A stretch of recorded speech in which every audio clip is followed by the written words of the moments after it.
Hello, good morning everybody. So today, ang aga namin bumiyahe from Osan to City kasi nga ihahatid namin si auntie at tito sa airport kasi kailangan nila magpa-check up sa Manila, and then after that, they're going to London para magbakasyon kay Ate Shaula. So yun nga, ang dilim. I think gumising kami ng alas 3 para maghanda, and then after maghanda, ayan, bumiyahe kami ayan, papuntang city, at ang dilim-dilim pa nga, orang ilaw yung sasakyan, pero okay lang naman. Ilang oras din yan, mahigit 1 hour, kasi depende naman yan sa takbo ng sasakyan, yung speed. Kaya naman hindi masyado mabilis yung pagpapatakbo ng sasakyan ni Kuya kasi matanda na yung kasama namin. So, kailangan na-relax lang sa pagmamaneho.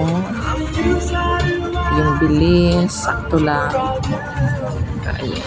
Ang ganda guys.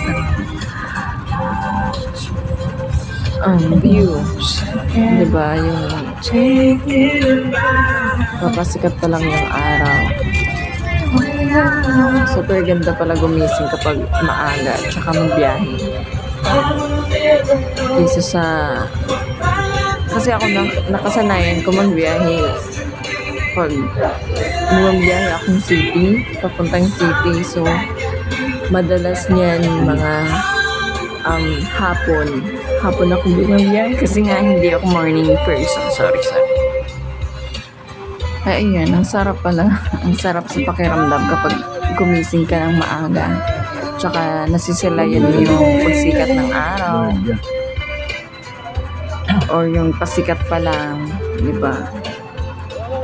Ang ganda. At saka parang mas healthy siya sa mind. Nakaka-relax.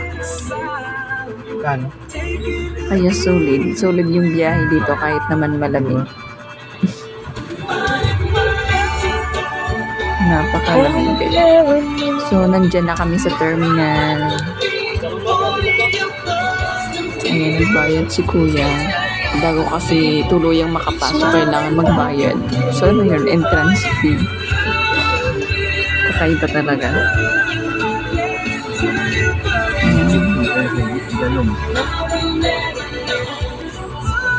Pababa na kami dyan.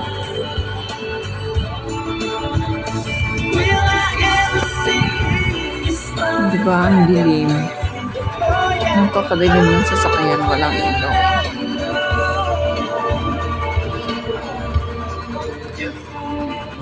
And after that, yung uwi ko naman is pa boarding house.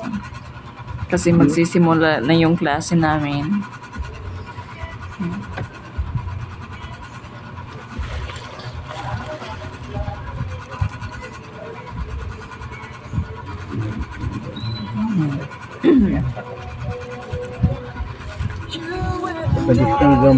So, ilang buwan din mawawala sila Tia at Tito.